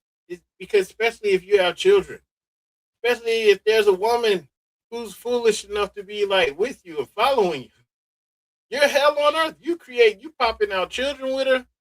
You're unstable. So that means your children are unstable. That means this woman's gonna be unstable. And I've seen it. I've seen it with Moorish, like here, just like with having the local temple. I've seen it. It's sad.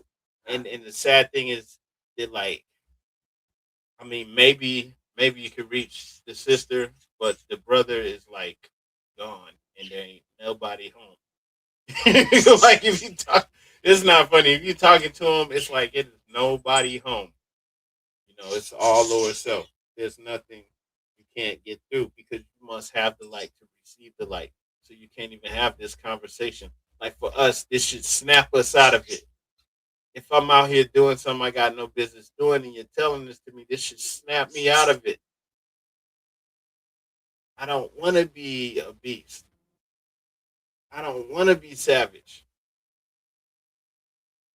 And this savage program has been pushed to our people so hardcore. We know that the average so-called black person thinks it's cool to be savage, especially the younger they are, right? But Moors, you shouldn't even be even entertaining that thought, you know. And so I think that goes into all this Armageddon stuff because we shouldn't even be caught up in it. We should be seeing this as our grand awakening. We are working together with other like minds. We're building up our communities, our gardens, our whatever it is that we want to build and do. And we're feeling like we're able to do it without anyone being able to hold us back. We should be feeling great. And if we're not, I believe it's our own fault because we're being unstable. You know.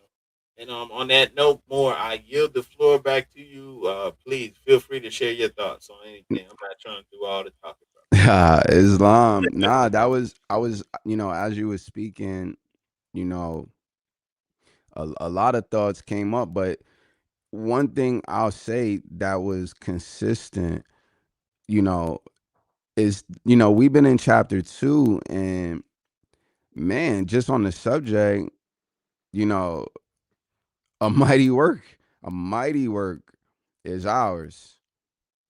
For carnal men want not the light, and I think that's interesting to see Allahu, explaining that carnal men don't want the light.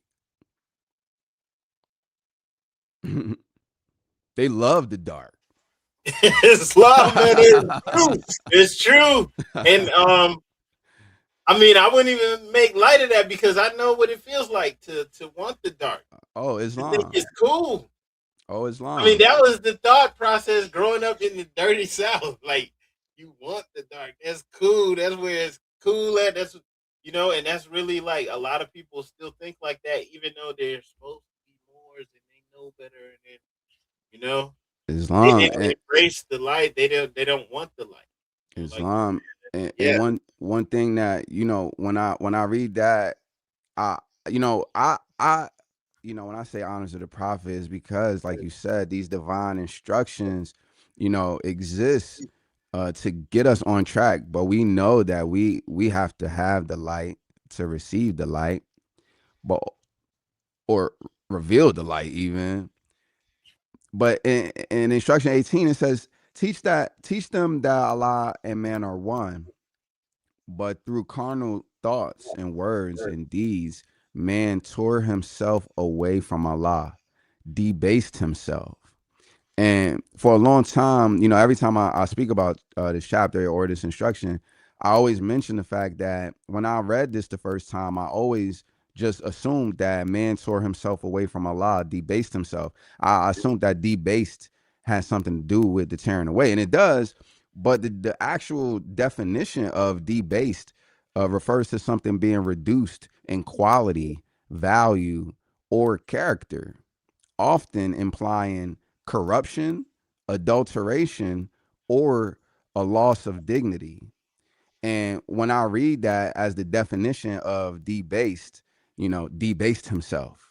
This is what This is what carnal man did when he fell into this physical manifest. He tore himself away from Allah by lowering the quality and standards and value of his thoughts, words, and deeds.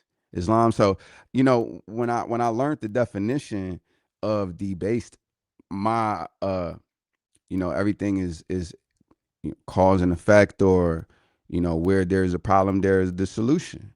So if we debased ourselves, and that means that we lowered our values and our standards, and lowered lowered those things for ourselves, for our character, for the way that we present ourselves to the world. you know when I speak to people, and I'm like identifying this carnality, there's that there's that like you said, you could do it too, there's that conveying of that message, that the standards could be higher. And this, not just that the standards could be higher, but like the quality of our output, the quality of what we produce can be higher. So like you said, when people spend their time with such frivolous, or uh felonious, maybe, just with silly things that really don't have any real, I would say, bearing on the onward and upward evolution of the soul, and the returning of the spirit, uh that is folly. We know that, the baubles of the day. We know that a lot of the people that present themselves, I would dare to say, are faced with a savior complex, and we know that the hero is the bubble of his weakness. So, knowing that man needs a pattern to follow, I would say that's the reason why I show up in the capacity that I do when I do. Um, so I just want to say, honors to to highest praise to Allah, highest honors to our prophet, Noble Drew Ali, for giving us the instruction to imitate him, because that is how we raise our standards, and how we raise our values back to uh uh uh back to the highest plane that we have a reference for, a visual reference for. Islam. But with that, I yield. Peace and love. Islam, and great gratitude to you for speaking on this. Um, I think it's crucial that, especially Moors, but that all light bringers understand what you're saying. I mean, just with those two verses that you highlighted, 15 and 18, it's powerful, and it shows why when we're skipping over these divine instructions, we're not succeeding, individually or collectively, and it prevents people from rising to their highest heights.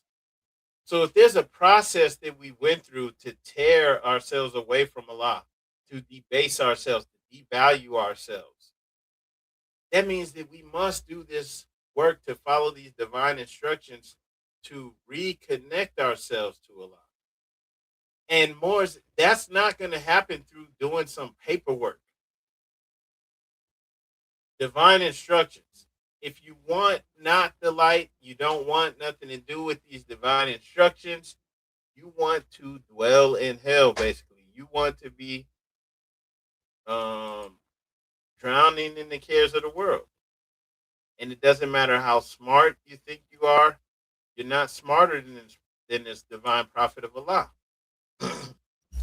If you think there's some shortcut you can take around it, you're just going to be drowning in the cares of the world. And right now, the cares of the world aren't looking so good, are they? Because the cares of the world means that you're suffering and struggling through the um the whims of those who are slaves to the Lord self. And this is what they're creating. And we spoke on this, earlier and showing the images from the TV shows that had that up on the screen, the Fallout, and other shows like that. This is what real people are trying to create. You know, never. I mean, like real people. I remember many, many years ago, like 20 years ago, I was showing my wife this video on a like news clip where they were talking about a seed vaults up in Norway. It's in the Arctic Circle, and it's underground. And they had armed guards, patrolling it all day, every day. And they're talking about we built this to keep all the seeds in there so that when humanity falls, we'll be able to rebuild everything. And it's like, huh? What? Like, even if that's really what it was, what the hell? What are you talking about? The world getting destroyed? And then they got armed guards covering. You really think they protecting a seed vault? This is one of the underground vaults they got that, for some reason got media coverage, so they had to clean it up. Oh, it's just for seeds. So you have people who's actually trying to do this stuff in real life with their underground vaults while they're planning to turn this into hell on earth. And so if you it doesn't matter how smart you think you are, you got ways around the prophet's work, the spiritual work, the work on ourselves. This is what you want for yourself. And for a person who's sitting here thinking, why would anyone want this? Why anybody want to deal with, all this violence and aftermath from a nuclear bomb and cannibals or zombies or whatever you want to call it, disease and pestilence and all this horrible stuff? Well, going back to what we said earlier about those who want the darkness, they don't want the light. It wasn't even cool to have the light, like at a point in time in my life, I could relate to that. Wanted darkness, thought it was cool. And there's people who think this is cool, this is good. It's boring without they want drama. It's boring without the drama. It's boring without all this harsh, horrible stuff going on. Right? That So theater. yeah. Yeah. And so you got to a degree where it's like people want this. This mean I get to drink all day, do drugs, and rape and rob, kill. Bring it on. Bring it on. Right? And so, like, yeah, to a degree, there are people that want this. Yes. Yes. And even the worst stuff that comes along with it. Hey, that's just something we'll just figure that out then. All right. So I'm telling you, like, there's no way to leave out the prophet, to leave out these divine instructions, especially in bringing about a better life for ourselves. We don't see this Armageddon and bringing Jesus back, bringing back fake white Jesus and all this other stuff. We don't see that as a good scenario for us. From a Moorish perspective, that's hell on earth. That's despicable. We want nothing to do with that mess.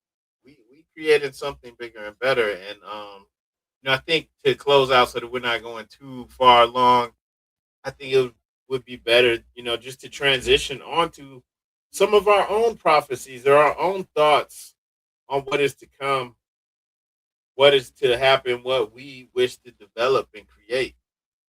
And I think the best way to do that is to go to, as many more refer to these as the hadiths from our prophet. I mean, I just call them the oral statements, but hey, for years we've had these oral statements. You can find them too. I'll share the link. I have all the oral statements on moorsinamerica.com. But these were actually compiled by several Moors out of Baltimore, and they put these together for years.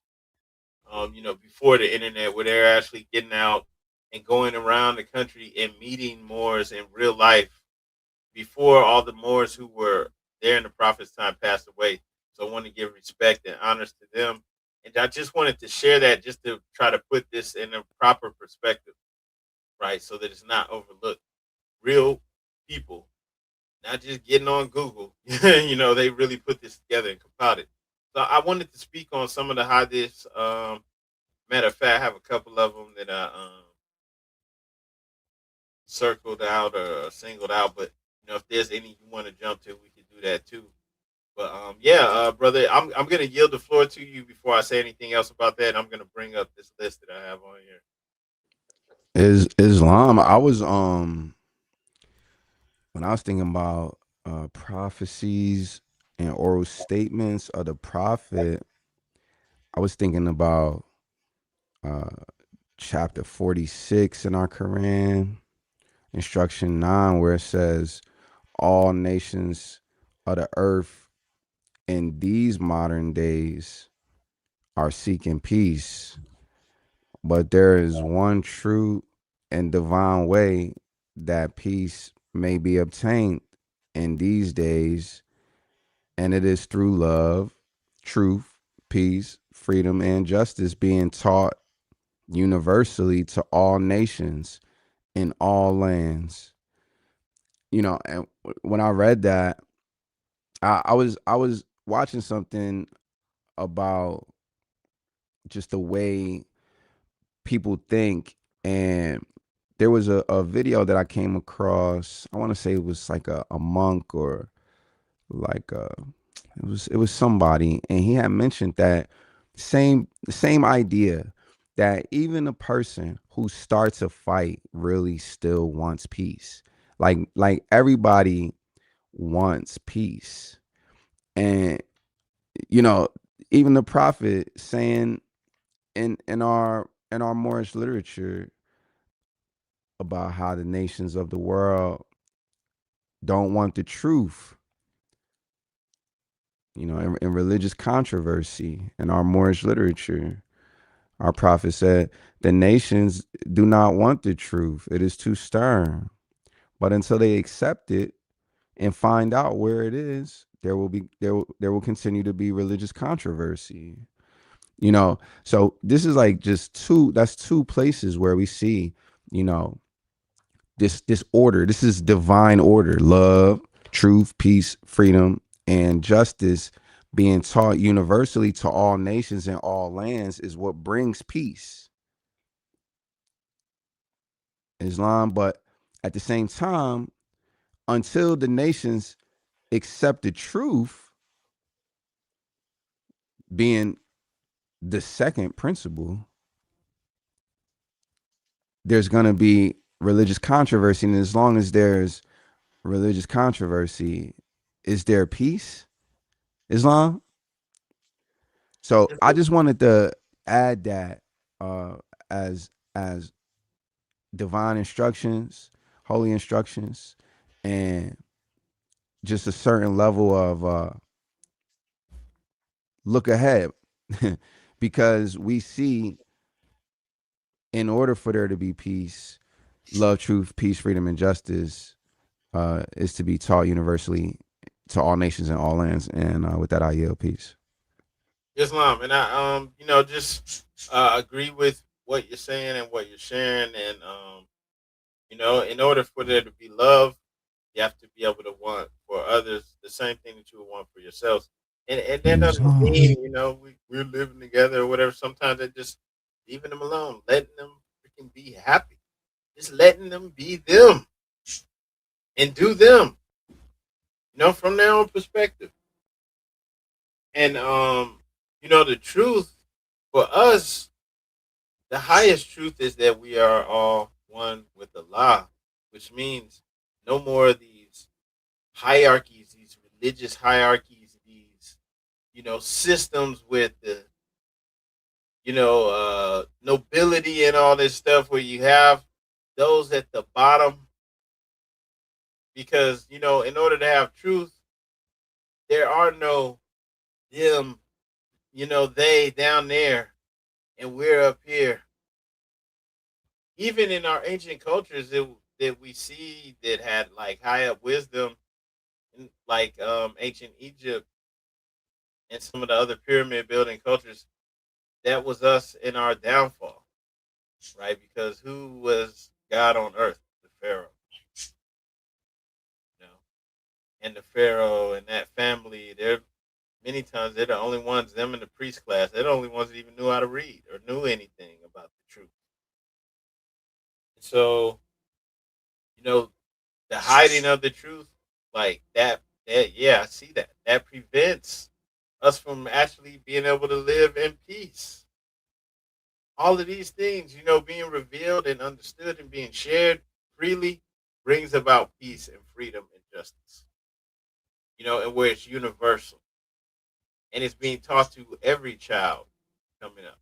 So there's no more, we're keeping a caste system where we're going to have some undesirables and things like that. So, yeah, you know, and yeah, agreed. It is disgusting to want to rule over others, to want to keep people ignorant so that you can rule over them. At the end of the day, that's really what it really comes down to. Wanting to hold people down, keep people in ignorance so that they don't realize the highest version of themselves. Yeah. So, we can't live without that. And also, we can't be the ones trying to perpetrate this stuff. You can't have Moors being all cliquish and weird and trying to hold things from each other and trying to lord over each other and stuff like that. It's like, come on, man, get out of here with that mess. Because it's like more than likely the people trying to do that, since they're all lower self, they're wicked. They're weak. They don't know anything. How you trying to hold somebody else down and you don't know anything? You're a slave to your own lower self. That's how this society has evolved to the point where it is now. Because even if it just starts out as some people trying to maintain their power, eventually, it devolves into what it is now. You have people who really have no power, who are trying to keep everyone else ignorant so that they can rule over and do as they will. Right? This is what we're witnessing, but we're also witnessing the fall of it. It's all coming down. That's the real Armageddon that they don't even know about. And these people have endless resources, almost endless resources. They don't even know. Real Armageddon is that no matter what they do, how hard they try, it's all coming down. We're entering into a new cycle age. Prophet Noble Drew Ali came right on time, with him being born in 1886. One of the names that they have for this new age that we're entering into, they call it the age of Aquarius. So we're in a new cycle age. And if we want to, we could end this off just by looking at some of the characteristics of the age of Aquarius, this new age that we're entering into. I'm not going to go into the oral statements of the prophet right now, because that would be a whole different show of its own. Maybe we could do that next week or something like that. But I would like to end off just, let's speak about this new age of Aquarius. And I mean, we could just pull it up on Google.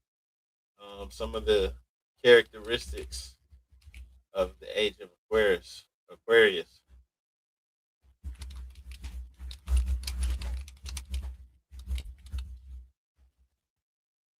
And yeah, if we could, let's just end off speaking about the age of Aquarius, what that signifies for the entire planet. Because as we recall from our Quran, it speaks about how we measure time in those cycle ages. And at the end of one age, we deem how far the race has made progress, and we already measure out or know what's to come in the coming age. So yeah, I think that would be great. Let's look into the age of Aquarius, brother. Would you like to speak on this at all? Islam, I mean, really briefly, we know that Aquarius is technological. We know that Aquarius is humanitarian. And it's interesting to think about that because, like I said, this delusion that some people have that they're acting from a humanitarian place, or that they're acting, and notice the words, you know they're acting in the best interests of humanity. Islam is very on time. And outside of that, I do think about this AI thing, like the clock. What's the clock? The end of time clock.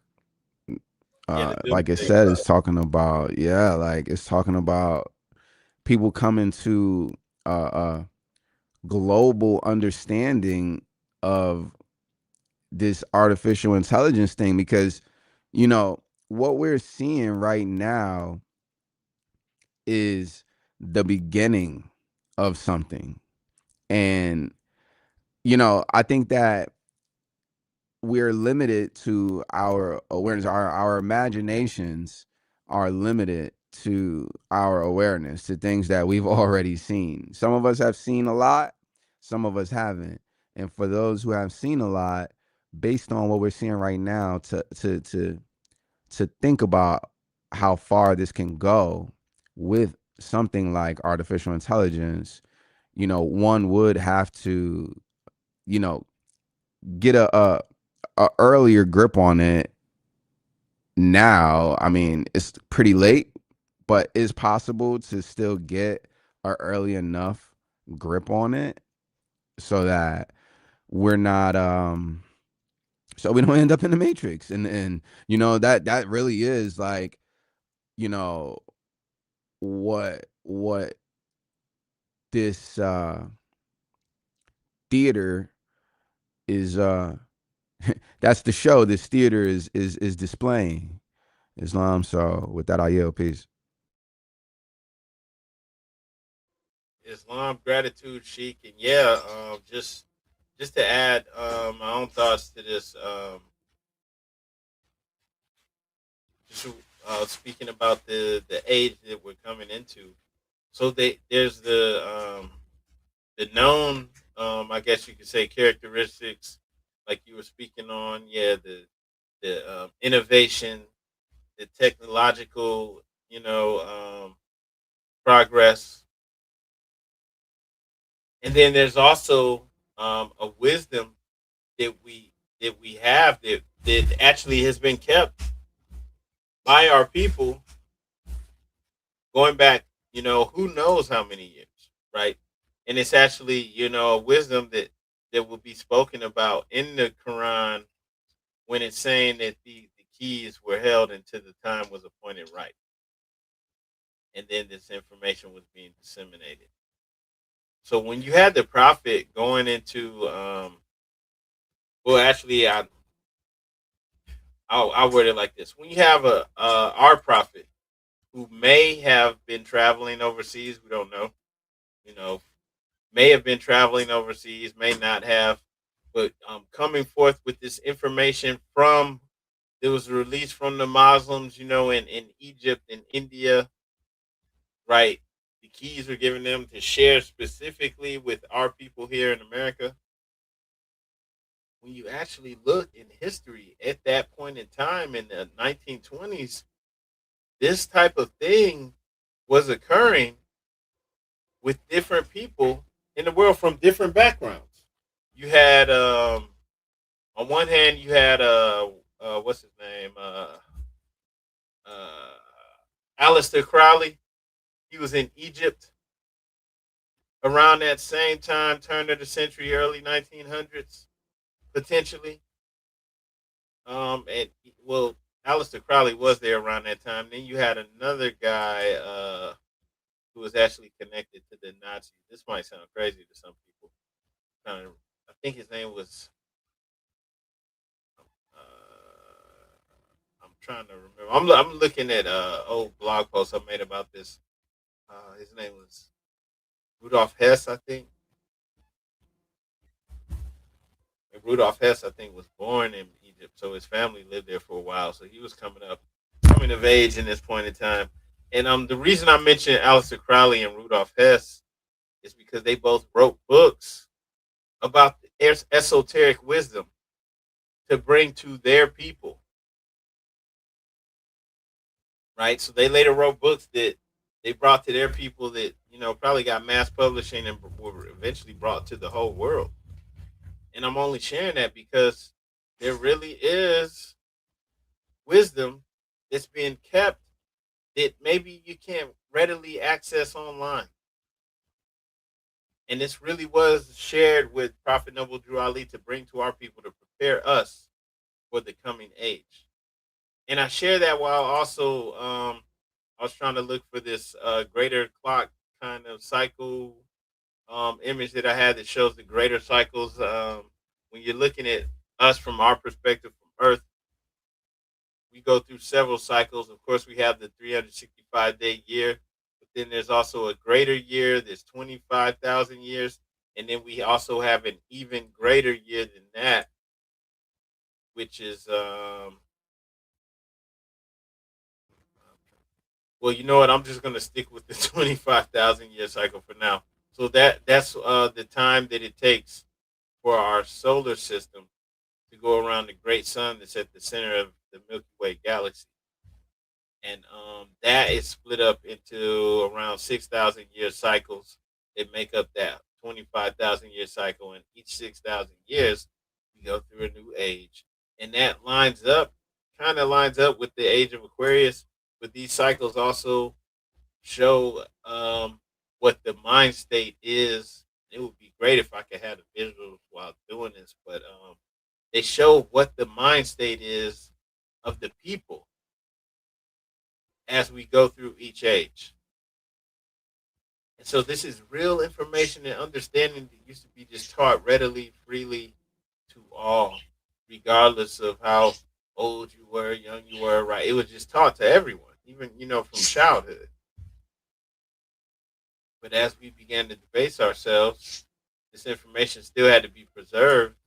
The teaching and the discipline that it took to understand and be able to hold this stuff in your mind had to be still taught. So all that stuff went underground too. But I'm gonna give up trying to share the diagram up here. But I just wanted to speak on that because there is an understanding of the time frame that we're coming into, or that we're going into right now, what it means concerning us, even concerning the whole planet. And this is known and understood before we even go through it. And so I do believe that the prophet came to us to try to prepare us, not to try to prepare us, but to prepare us for this, to make us ready so that we can begin to do the work on, unfolding the law within. So even if it seems like it's unbelievable and it can't be done, that just shows how great we are. We're going to overcome. We're going to do it. We had to fall in order to rise and be as great as we can be. So all of this is by design. Everything is actually by law. I just wanted to, to share that, in a positive direction. Everything is right on time, Moors. We're right where we're supposed to be at. We just need to stay the course and stick with the prophet. Don't get caught up in any of the foolishness, any of the tricks and deception out there to to prevent you from realizing your higher self, your true self, to prevent you from realizing truth. And it doesn't matter who it's coming from, even if it's coming from other Moors. Don't get caught up in it. I would say no matter what, stick with the prophet. You can't lose sticking with the prophet.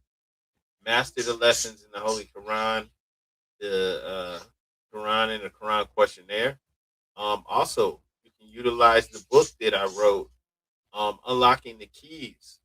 That book is specifically designed to help people to um, to better utilize the Quran questionnaire as a tool to unfold Allah within. It's not replacing the Quran questionnaire, even though all the Quran questions are in there, but it's just a tool for you to be the best version of yourself. Let me show that real quick. Unlock the Keys, a powerful guide to Moorish identity, divine law, and self-mastery. Praised by sheiks and scholars alike, and Moors across the nation are calling it a must-read.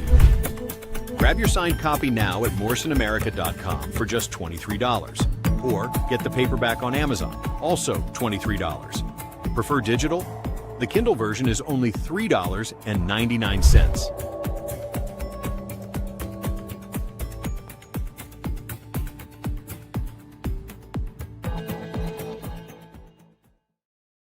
Islam, and I share that, not just say, oh, go get my book, but to say like that's a real tool that you can use.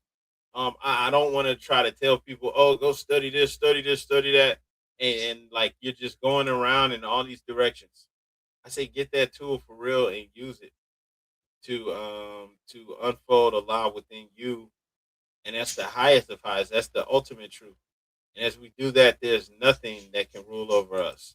There's nothing that can rule over you personally, and then us as a collective, we're unstoppable. We're unlimited, and that's actually really what we are. So it's I created that to help us to return to our true self, which is unlimited. We are unlimited beings. That is what the Holy Quran teaches us. That's what it's all about. Going back to chapter 1 in the Holy Quran, you are a seed of Allah. You have unlimited potential, right? And it's not telling you, hey, go over here, study this, watch this video, watch that video, watch this. Because trust me, you'll be doing that for the rest of your life, which is nothing wrong with learning and reading and stuff for the rest of your life. Just saying that you will have done all of that, but you will not have unfolded Allah within you. You will not have, connected to the higher self and began to subdue the carnal mind. And ultimately, that's what we're all here for. So getting back to source. And so that's what the Unlocking the Keys is for. Every Moor should have a copy of it. Get a physical copy. Get the Kindle too. Hey, but definitely get a physical copy and utilize that in your home, for yourself. And if you have children and stuff, use it for your whole family. But just wanted to share that, in closing, because we do have tools, everything that we need here to overcome any challenges that we appear to be facing. And that's all I wanted to say. Brother D. Clement Elf, do you have any words in closing? Please, the mic is yours, brother. Islam, man, if I had anything to say last, it would just be, that we, like you said, we have all the tools we need. And a part of us applying the tools is us raising our standards and our thoughts and our words and our deeds to purity and love. And it's not a hard thing to do, because we have divine and holy instructions that we can always refer back to and always get regrounded in Islam. So if you need assistance, reach out. We're here, and that's what we're here for, Islam. So with that, I yield. Peace and love. Islam, gratitude, and great advice. And yeah, definitely reach out to Temple 30. We'll have the video on here with information for Temple 30. That's MoorishAmericans.com. The info also is in the chat. In the video description. So you can go to the description, click on the links. Brother D. Clement L's book is in there. You can get that. It's in the video description. My book also, Unlocking the Keys. It's in the description. You just click that PayPal link and order it. And on that note, Moors, we are out of here. I just want to ask everybody to click the like and share button. Peace and love, Moors. Unlock the Keys, a powerful guide to Moorish identity, divine law, and self-mastery. Praised by sheiks and scholars alike, and Moors across the nation are calling it a must-read. Grab your signed copy now at MorrisonAmerica.com for just $23. Or get the paperback on Amazon, also $23. Prefer digital?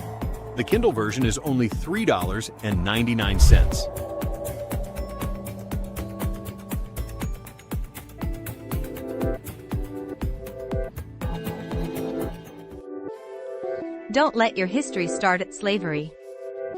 Join with Moorish Science Temple, a lawfully chartered Islamic organization, and proclaim your nationality while helping us uplift fallen humanity.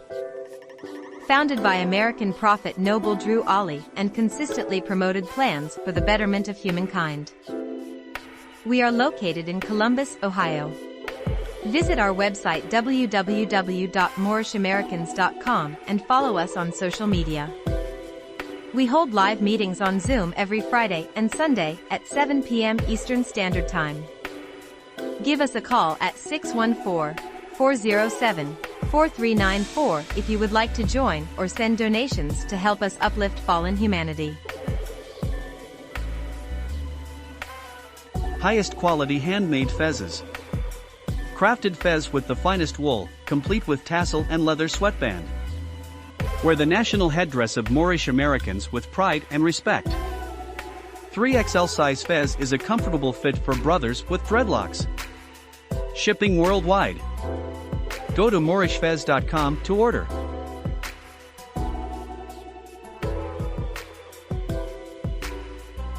Care More is a non-profit organization focused on providing goods and services to families and individuals in our underfunded communities in Central Ohio.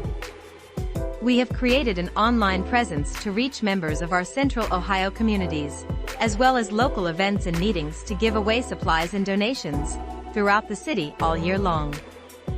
Visit our website to learn more and to send a donation.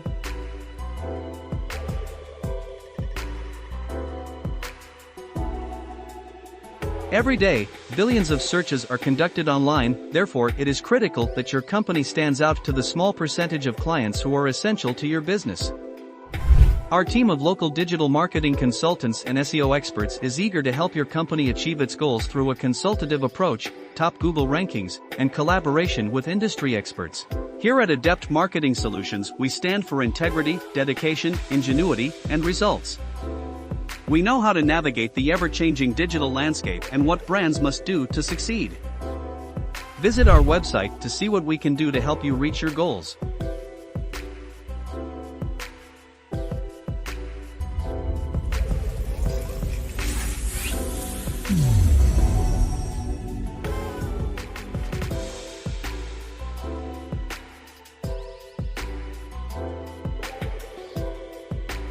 Fez Caps blends Moorish style with modern streetwear hats. The cutting-edge design features Moorish symbols with a silk tassel on the dome of the cap. More than just a fashion statement, Fez Caps represents something powerful and ancient within you. Go to fezcaps.com to order your Fez Cap now.